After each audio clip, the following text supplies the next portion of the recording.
और ये मीटिंग करने का मेरा मुख्य उद्देश्य ये है कि आगामी विधानसभा जो चुनाव आ रहा है हमारा, उसमें हमारी पंचायत स्तर तक और बूथ स्तर तक हमारी जो महिला कमेटी की महिलाएं हैं वो खड़ी रहे।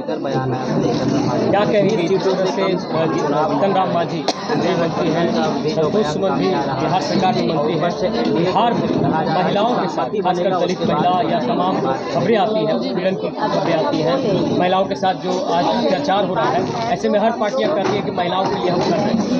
आपको क्या लगता है जीतन राम मांझी भी इसकी लड़ाई लगातार लड़ते रहे, चाहे वो दलित का मामला हो, शराबबंदी का मामला हो या फिर कई अन्य, तो ऐसे में क्या कहेंगे इस पूरे मसले पर? देखिए, जहाँ तक पहले का जो आंकड़ा हमारा है, आज से 20 साल 25 साल पहले अगर हम लोग जाते हैं, उत्पीड़न का मामला जो है और पहले के आंकड़ा में और आज के आंकड़े में आप देखिएगा तो बहुत फर्क आ चुका है। पहले हमारी बिहार की बेटियां हमेशा घर के अंदर कैद रहती थी, लेकिन आज हम हर फील्ड में हम महिलाएं बढ़ चढ़ के हिस्सा ले रहे हैं। तो देखिए, जहाँ तक दलित उत्पीड़न मामला हो या कोई महिला हो, हमारे नजर से बस एक चीज मानना है, समाज में दो वर्ग होते हैं, एक महिला वर्ग होते हैं, एक पुरुष वर्ग होते हैं। महिलाएं चाहे स्वर्ण जाति की हो या महिलाएं दलित जाति से हो, महिला ही है, तो उनका कहीं भी उत्पीड़न हो रहा है तो उसके लिए हमारी सरकार आगे बढ़ चढ़कर काम कर रही है।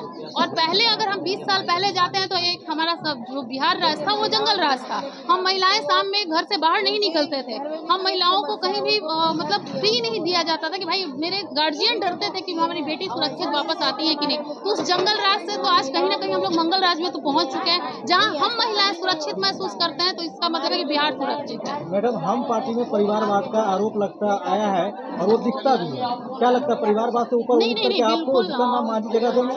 बिल्कुल, आने वाले समय में ये तो नेतृत्व का भी देखिए, हमें भी वो टैलेंट होना चाहिए ना, हमें भी वो क्षमता होनी चाहिए कि विधानसभा चुनाव हम फाइट कर सके या हम अपनी पार्टी को जीत का परचम लहरा के दे सके। तो पहले हम कार्यकर्ता ये मतलब नेतृत्व ब्लेम करने से पहले खुद में पहले झांकना बहुत जरूरी है। अगर मेरे में शक्ति हुआ तो मेरे जो पार्टी के नेतृत्व है क्यों नहीं विश्वास करेंगे।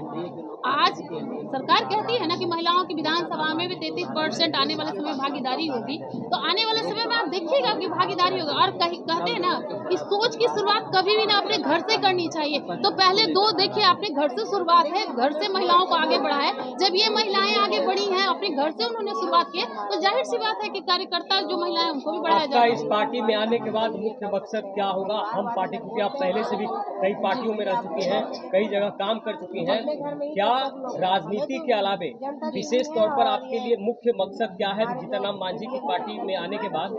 महिलाओं के लिए क्या करिए? देखिए, जहाँ तक मेरा जो भी राजनीतिक अभी तो जो दौर चला है, आप लोग सभी जानते हैं, किसी से छुपी भी नहीं है कि मैंने हमेशा नारी शक्ति पे ही काम किया है।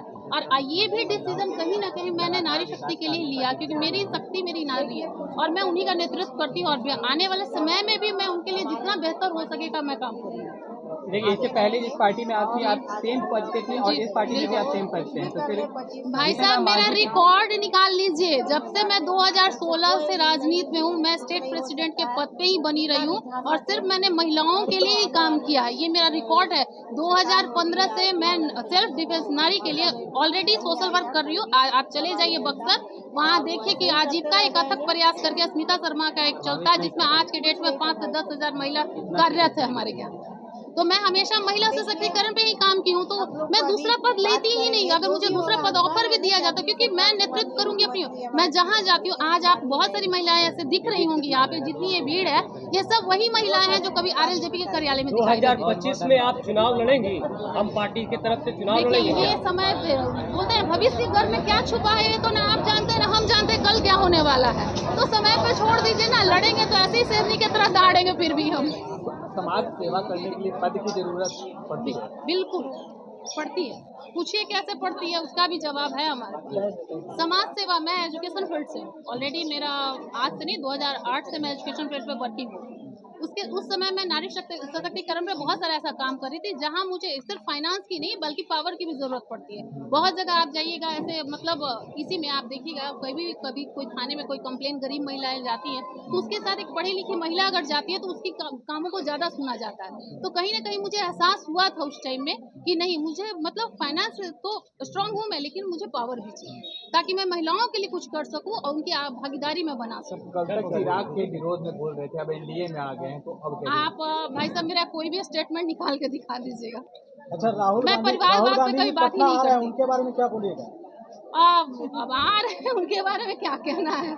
भाई अब वो आएंगे तो कुछ ना कुछ ऐसा जरूर व्यंग करके जाएंगे, तो आप लोग ये मीडिया नीतीश कुमार भी महिला सशक्तिकरण के लिए बहुत कुछ किया है, जी आप क्या कहेंगे ऐसे? बिल्कुल। अभी जो उनका प्रगति यात्रा था, जिसको विपक्ष ने कहा कि दुर्गति यात्रा है, लेकिन आप रिकॉर्ड निकालिए ना, आज कोई भी हर जिला, हर गांव, हर पंचायत स्तर पे जाइए, अगर उनके मन में कोई है, वो एक ही नेता होता है, माननीय हमारे मुख्यमंत्री जी, कि उन्होंने महिलाओं के लिए किया है। भाई हम लोग आगे बढ़े हैं उनके ही राज्य में, हम ये कैसे भूल जाएं कि वो शाम जब हमारा बिहार राज्य अंधेरों से घिर जाता था, आज हर जगह रोशनी है, आज हर जगह महिलाएं सेफ्टी है, तो हम कैसे भूल सकते हैं। आज ना जाने पुलिस ये में कितनी महिलाएं, कितनी बेटियां हमारी जॉब कर रही हैं, तो ये उन्हीं का देन है। स्मिता जी कल जो है लालू यादव की पार्टी राजद का भी जो है संगठन की यहाँ पे बैठक हो रही जी। है और लालू यादव को कुर्सी से उतारा जाएगा, जी। उनके बेटे ही उतारेंगे।